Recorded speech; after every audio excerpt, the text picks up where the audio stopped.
Avant même qu'Adam ne soit formé de la poussière, avant que l'Éden ne soit planté, et avant même que Dieu ne dise « que la lumière soit », quelque chose existait. Une histoire bien plus ancienne que la Genèse se déroulait. Une histoire impliquant des êtres puissants qui ne sont jamais mentionnés dans les premiers chapitres des Écritures. Ce n'étaient ni des humains, ni des démons. Ils étaient connus sous le nom de veilleurs, une classe d'êtres célestes, dotés d'autorité, de sagesse et présents, sur Terre bien avant le premier homme. Et ce qu'ils ont fait a tout changé. Si vous aimez le contenu qui révèle ce que les autres essaient de cacher, allez-y, aimez cette vidéo, abonnez-vous à la chaîne et activez la cloche de notification pour ne pas manquer ce qui va suivre. Votre soutien nous aide à faire connaître ces vérités oubliées à davantage de personnes. Et laissez un commentaire ci-dessous pour nous dire « Aviez-vous déjà entendu parler des observateurs avant cette vidéo ?» Nous lisons tout et votre avis compte dans cette communauté. Découvrons ensemble ce qui est caché. La Bible commence par la création, mais elle ne commence pas par la vérité entière. Dans Jérémie 4, 23 à 26, le prophète décrit une vision de la terre. Désolée, sombre et informe, un peu comme dans Genèse 1, 2. Mais dans le récit de Jérémie, des villes, des hommes et des oiseaux avaient déjà fui. Cela suggère la possibilité d'une existence antérieure à notre création connue. Et, cachés dans des textes anciens et des parchemins interdits, nous trouvons des indices sur ce monde antérieur. Un monde gouverné non par l'homme, mais par des êtres célestes. Ces veilleurs, ou observateurs, n'étaient pas de simples anges passifs. Ils furent envoyés pour surveiller la création, gouverner les mondes spirituels et même physiques sous l'ordre divin. Le livre d'Enoch révèle qu'ils avaient des noms, des missions et une influence sur la terre. Mais ils ont franchi une limite. Ils ont interféré.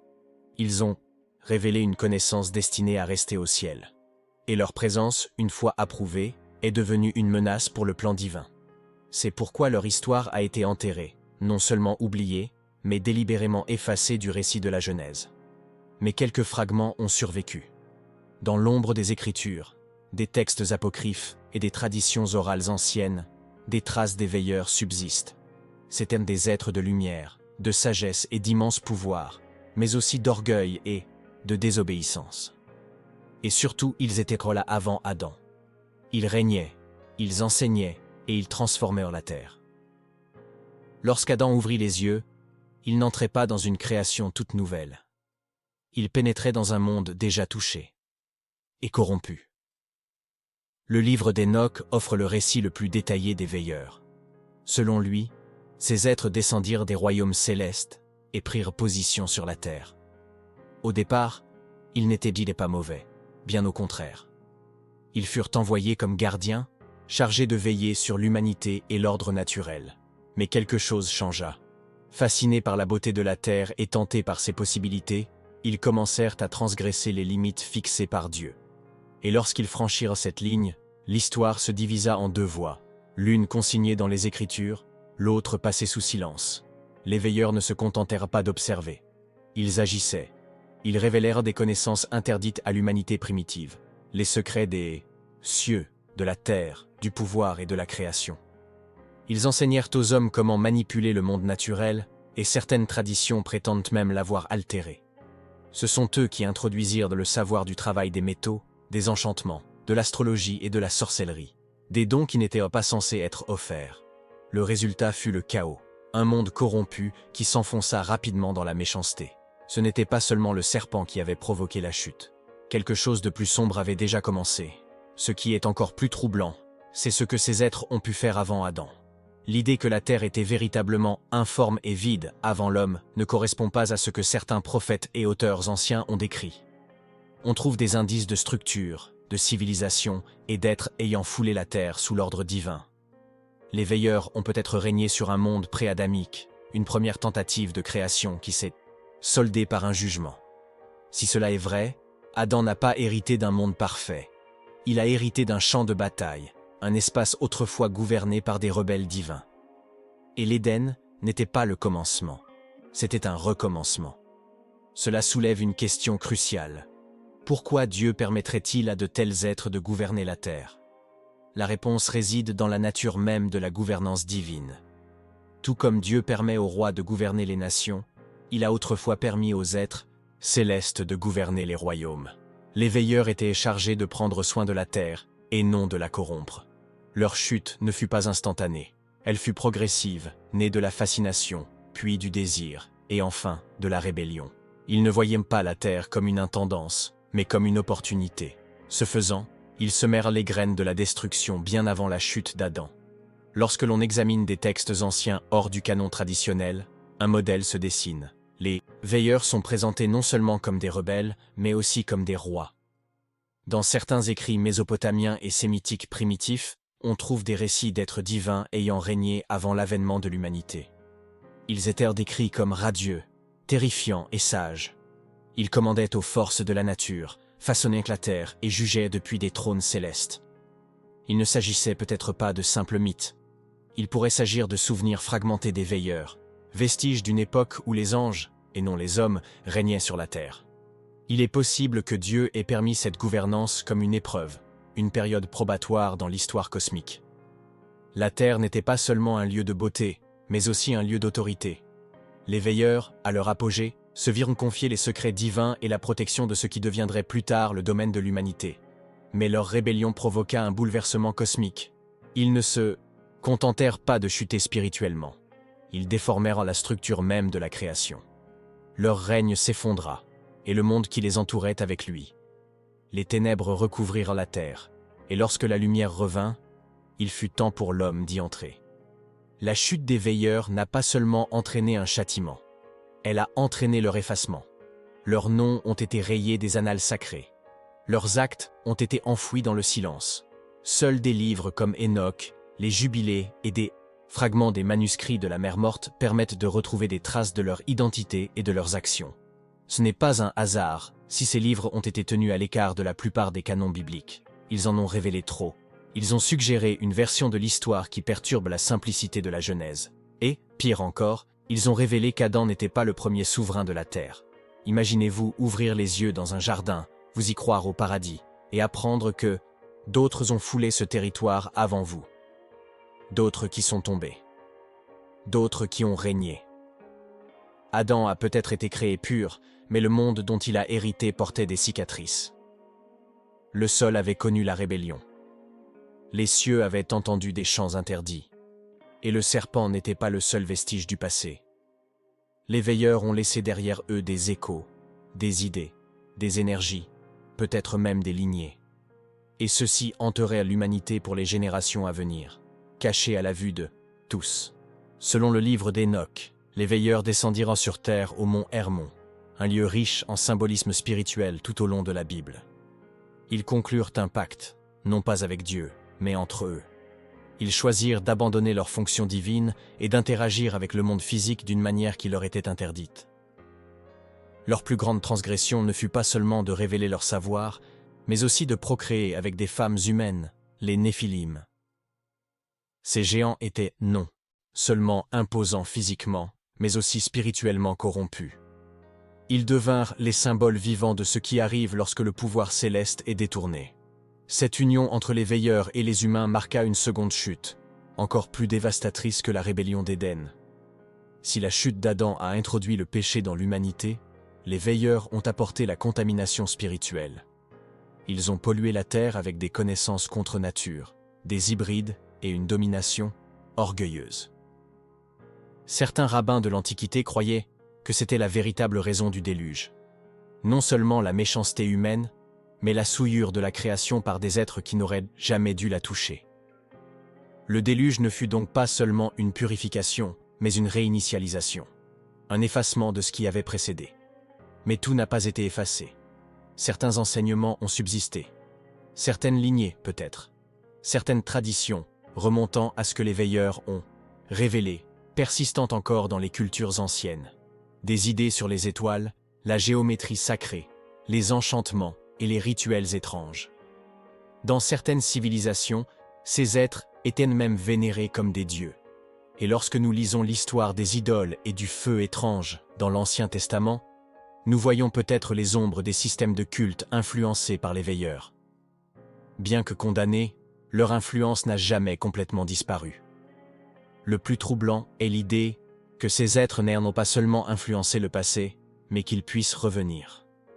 L'Apocalypse parle d'esprits enfermés dans l'abîme, attendant le jugement. Seraient-ils les veilleurs? Certains le croient. D'autres affirment qu'ils ne sont jamais vraiment partis, mais qu'ils poursuivent leur œuvre par la tromperie, la connaissance cachée et la fausse lumière. Jésus a mis en garde contre la fausse sagesse, les faux signes, et une grande tromperie à venir. Si les veilleurs ont autrefois régné sur la terre, leur objectif ultime est peut-être de reconquérir ce qui a été perdu, non par la guerre, mais par l'imitation. De nombreux érudits évitent ces sujets, craignant leurs implications. Si la terre était autrefois gouvernée par des êtres célestes, et si ces êtres ont chuté bien avant la création d'Adam, alors notre compréhension de la création doit s'élargir. La Genèse n'est pas un commencement, mais une restauration. Une nouvelle tentative après un échec divin. Et Adam, il n'est pas le premier homme, il est le premier homme racheté, le premier à se voir offrir une seconde chance de gouverner un monde auparavant corrompu. Cela bouleverse tout le récit spirituel. Cela place l'humanité dans une histoire déjà en cours, une guerre dont nous avons hérité sans le savoir. La présence de ces êtres primitifs explique également les étranges schémas observés dans les civilisations anciennes. Comment tant de cultures déconnectées connaissaient-elles si bien les étoiles? Pourquoi tant de personnes ont-elles parlé de la descente des dieux, de progénitures hybrides et de connaissances interdites? De Sumer à l'Égypte, des Mayas aux Grecs, on retrouve le même écho. Les êtres du ciel sont descendus et ont tout changé. Les veilleurs pourraient être à l'origine de ces légendes. Non pas un mythe, mais un souvenir, déformé par le temps et enfoui sous la religion, l'empire et la peur. Plus troublant encore est ce que certains textes anciens suggèrent à propos d'Ève. Si la Genèse l'a décrit comme la première femme, des écrits secrets suggèrent qu'elle n'était pas la première femme à fouler la terre. Certaines interprétations de textes apocryphes suggèrent que Ève aurait été approchée par des entités qui nourrissaient déjà des projets pour l'humanité, des êtres qui cherchaient à semer la rébellion à travers elle. Il ne s'agissait pas seulement d'un fruit, il s'agissait d'influencer, d'injecter une idée corrompue dans une création pure. Les veilleurs ne sont peut-être pas entrés directement en Éden, mais leur présence persistait juste au-delà de ses portes. Et c'est peut-être pour cela que l'Éden fut scellé. Après la chute, Dieu plaça des chérubins et une épée flamboyante pour garder le chemin menant à l'arbre de vie. Mais, et si ce n'était pas seulement pour empêcher l'homme d'entrer, mais pour empêcher quelque chose d'autre d'y revenir? Les veilleurs avaient déjà goûté à la domination. Ils avaient déjà parcouru la terre. Et lorsqu'Adam et Ève furent chassés, le décor était planté pour quelque chose de bien plus complexe qu'un simple exil. L'humanité était désormais entrée dans un champ de bataille imprégné de puissance ancestrale, de conflits spirituels et d'une histoire enfouie qui refusait de rester silencieuse. En examinant la chute de l'homme, il est crucial de se rappeler qu'Adam et Ève n'ont pas été trompés en l'air. Le serpent n'était pas seulement un symbole de rébellion, il faisait partie d'un héritage plus vaste, vestige de ces êtres antérieurs qui avaient déjà défié l'ordre divin. Certaines traditions suggèrent que le serpent était un messager, une voix faisant écho à la même défiance que celle des veilleurs. « Tu ne mourras pas », disait-il, en contradiction directe avec le commandement de Dieu. Cette déclaration, tout comme la connaissance interdite partagée par les veilleurs, était ancrée dans la distorsion, dans une rébellion déguisée en illumination. L'idée d'illumination est essentielle. Les veilleurs n'offraient pas la violence, mais la sagesse. C'est ce qui les rendait dangereux. Ils ne cherchaient pas à détruire l'homme par la guerre, mais par l'information. Ils ont donné aux premiers humains un pouvoir destiné aux cieux. Lire les étoiles, fabriquer des armes, manipuler la création. C'était l'apparence d'une faveur divine, sans sa permission. Et l'humanité, encore jeune et vulnérable, a mordu à l'hameçon. Cette décision a ouvert les vannes. Ce qui était autrefois sacré est devenu commun. Ce qui était autrefois pur est devenu profane. Sous cet angle, la chute d'Adam et Ève apparaît moins comme le début d'une tragédie que comme sa continuation. L'humanité a pénétré dans un monde déjà fracturé, déjà influencé. Exilée du paradis, elle n'a pas sombré dans un désert intact, mais dans un royaume empli de dangers spirituels. Les veilleurs étaient peut-être liés par le jugement, mais leur influence a perduré. Des idées autrefois murmurées dans les cités antiques ont refait surface à Babylone, en 500, Égypte, à Rome. L'humanité avait hérité d'un héritage contaminé, qui allait se répercuter pendant des générations. Nous devons donc nous demander quel était le but ultime des veilleurs. Était-ce le pouvoir, le culte, ou quelque chose de plus profond? Créer une humanité que Dieu n'avait jamais voulu? Les Néphilim n'étaient pas seulement des géants, c'était une race hybride, née du ciel et de la terre, ni pleinement angélique, ni pleinement humaine. C'était une violation de l'ordre divin, au plus profond. Cela remettait en cause l'image même de Dieu en l'homme. Et peut-être était-ce là leur véritable rébellion. Pas seulement de la désobéissance, mais une tentative de réécrire la création elle-même. De construire un monde à leur image, et non à la sienne. Les conséquences de cette rébellion n'étaient pas seulement spirituelles, elles étaient cosmiques.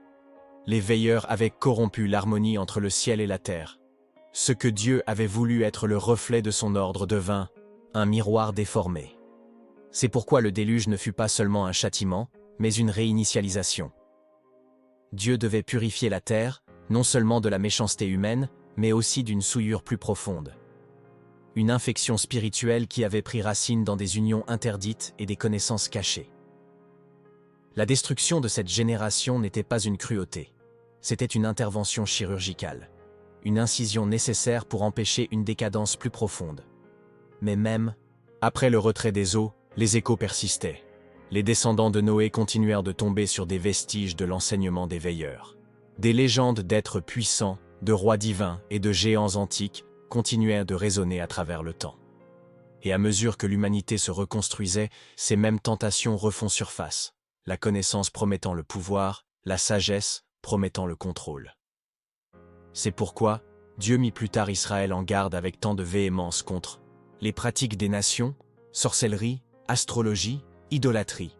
Il ne s'agissait pas seulement de coutumes culturelles, c'étaient les traces de l'empreinte ancestrale des veilleurs. Dans le livre de Daniel, on entend à nouveau parler de « observateurs », cette fois-ci depuis le ciel, enregistrant les événements sur terre. S'agissait-il des mêmes êtres, restaurés et repentants? Ou bien constituait-il une catégorie à part entière, rappelant ceux qui étaient tombés?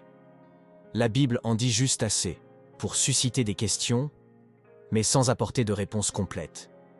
Et c'est peut-être intentionnel.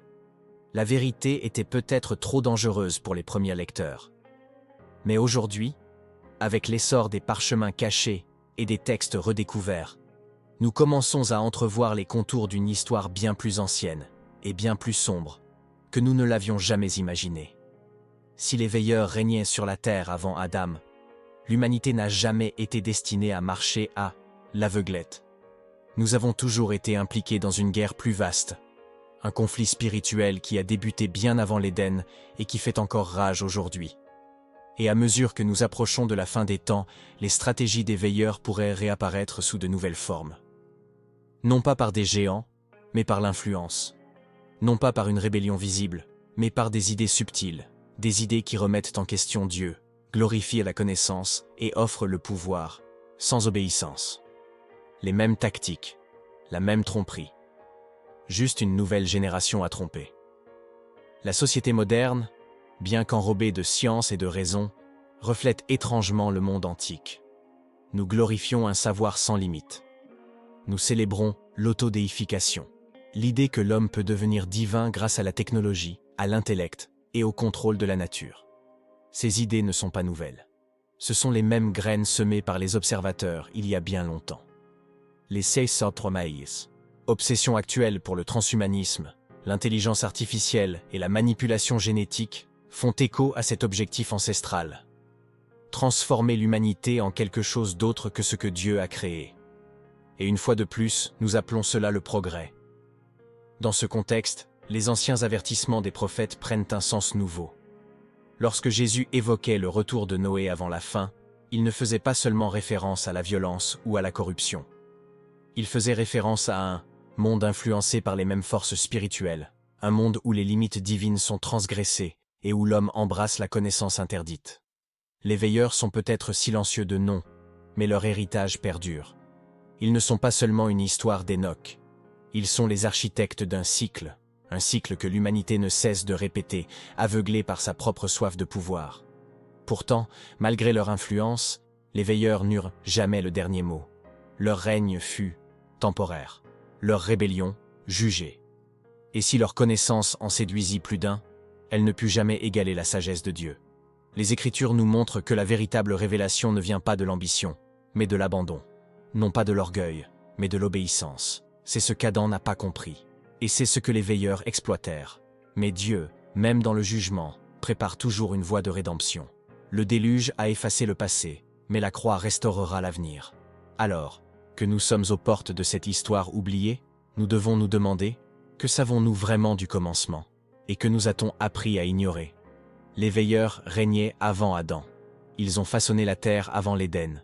Et leur influence fut si destructrice que Dieu a dû sceller la vérité jusqu'à aujourd'hui.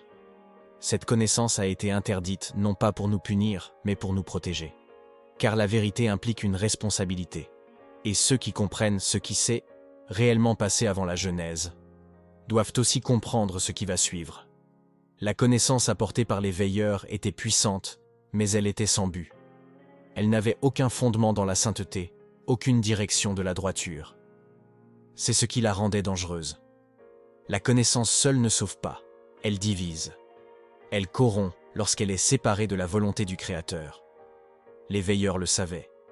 Ils ont utilisé la sagesse comme une arme, non comme un don. Et aujourd'hui, le monde est confronté au même dilemme. Nous avançons plus vite que nous ne nous humilions. Nous en savons plus que jamais. Mais nous comprenons moins ce qui compte vraiment. Le même esprit qui a corrompu le premier monde murmure maintenant dans le nôtre. Selon Enoch, nombre des veilleurs déchus furent emprisonnés, enchaînés sous la terre dans les ténèbres, attendant le jugement dernier.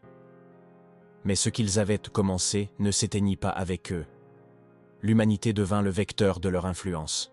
Chaque génération née après Adam naquit sur un champ de bataille spirituel, entouré de voix, d'idées et de tentations enracinées dans cette ancienne rébellion. Même les nations furent façonnées par les enseignements des veilleurs.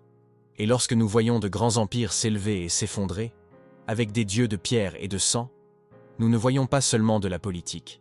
Nous voyons les traces d'une guerre oubliée. C'est pourquoi il est important de comprendre l'histoire des veilleurs. Non par curiosité ni par polémique, mais parce qu'elle nous aide à décoder le présent. Nous ne partons pas de zéro. Nous ne l'avons jamais fait. Dès l'instant où Adam s'est tenu en Éden, il a été entouré d'ombres, vestiges spirituels d'un ordre défaillant. Et bien qu'il ait reçu le souffle de Dieu, il a aussi hérité du silence d'un passé dont nous n'avons pas parlé. Un passé que nous commençons seulement à reconstruire. Et plus nous en découvrons, plus nous devenons responsables. Car une fois qu'on a vu la vérité, on ne peut plus la déconstruire. Les dernières pages des Écritures parlent d'un nouveau ciel et d'une nouvelle terre. Une restauration non seulement de l'humanité, mais aussi de l'ordre cosmique. C'est un retour non seulement à l'innocence, mais aussi à l'autorité divine. Ce que les veilleurs ont tenté de détourner, Dieu le reprendra. Ce qu'ils ont tenté de recréer à leur image, Dieu le restaurera à la sienne. Mais avant que ce jour n'arrive, la tromperie doit être dévoilée. Le voile doit être levé. L'histoire effacée doit être commémorée. Et ceux qui suivent encore la voie des veilleurs doivent choisir la lumière ou les ténèbres, l'obéissance ou la rébellion, la vérité ou le silence. Beaucoup pensent que les veilleurs ne sont qu'une note de bas de page oubliée dans un livre rejeté. Mais ceux qui étudient attentivement les Écritures, ceux qui observent la montée de schémas anciens qui se répètent à notre époque, comprennent. Les veilleurs étaient réels. Leurs actions furent dévastatrices. Et leur héritage façonne encore la guerre spirituelle à laquelle nous sommes confrontés aujourd'hui. Qu'il s'agisse de symboles, de systèmes ou d'idéologies, leur influence n'a jamais vraiment disparu. Elle n'a fait que changer de forme. Sous la modernité se cache une ombre qui remonte à bien avant Adam, à une époque où des êtres divins régnaient sur un monde qui n'était pas prêt à les accueillir. Mais Dieu n'a jamais été pris au dépourvu. Il savait que la rébellion allait éclater. Il l'a permise, non pas pour perdre le contrôle, mais pour manifester la justice, la miséricorde et la vérité d'une manière que même les anges ne pouvaient comprendre. C'est pourquoi Adam a reçu un jardin. C'est pourquoi les prophètes ont eu des visions. C'est pourquoi le Christ est venu, pour reconquérir ce qui avait été corrompu. Non seulement l'humanité, mais la structure même de la création. Les veilleurs ont régné un instant, mais le plan de Dieu s'étend sur l'éternité. Et tout empire qu'ils ont tenté de bâtir s'effondrera face à son royaume. Aujourd'hui, nous sommes les héritiers à la fois de la malédiction et de la promesse. La malédiction d'un monde brisé, influencé par des voies venues d'avant les temps. Mais aussi la promesse de rédemption, offerte par un Dieu qui n'a jamais abandonné sa création. Les veilleurs ont apporté la connaissance, mais Dieu a apporté la sagesse. Ils ont apporté l'orgueil, mais lui l'humilité. Ils ont offert le contrôle. Lui a offert l'amour. Et au final, un seul héritage subsistera. La question est, sur lequel bâtissez-vous votre vie? Vous savez maintenant. La terre n'était pas vide avant Adam. Elle était gouvernée, façonnée, et même corrompue par des êtres appelés les veilleurs. Leur histoire était interdite, leur vérité ensevelie, et leur influence niée. Mais maintenant, elle a été découverte. Et cette connaissance s'accompagne d'un choix. Vivrez-vous comme si la guerre avait commencé avec vous? Ou vous élèverez-vous avec la compréhension d'être né dans une histoire cosmique bien plus ancienne que vous, une histoire où la vérité était cachée, le pouvoir détourné, mais où la rédemption était toujours le mot de la fin? Si cette vérité résonne dans votre esprit, ne la laissez pas passer inaperçue. Abonnez-vous à cette chaîne car de nombreuses autres révélations cachées arrivent, et certaines pourraient ébranler les fondements même de ce que vous pensiez savoir. Aimez ce message si vous avez trouvé la solution. Activez la cloche de notification pour ne rien manquer. Et faites-moi savoir dans les commentaires, de quelle partie du monde regardez-vous cela? Vous faites partie d'un reste qui refuse de rester aveugle. Parcourons ce voyage ensemble.